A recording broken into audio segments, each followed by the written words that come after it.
पण बायको दिलेर खानाच्या छावणीत म्हणजे पंत, माझी बायको काय खालच्या आळीची सरू किंवा वरच्या आळीची पारू नाही. रायगडाच्या राजाची लेख आहे. ती गुरावासरांच्या दावणीला नाही तर शत्रूच्या छावणीतच असणार. परंतु छावणीत भलाबुरा प्रसंग येऊ शकतो.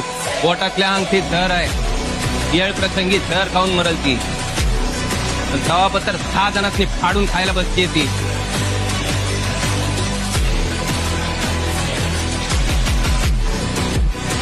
आमच्या जाधव घरात फक्त गडी माणूस तलवार घेऊन स्वराज्याची सेवा नाही करत, तर बायका पण तलवार घेऊन सेवा करायला पुढे असतात.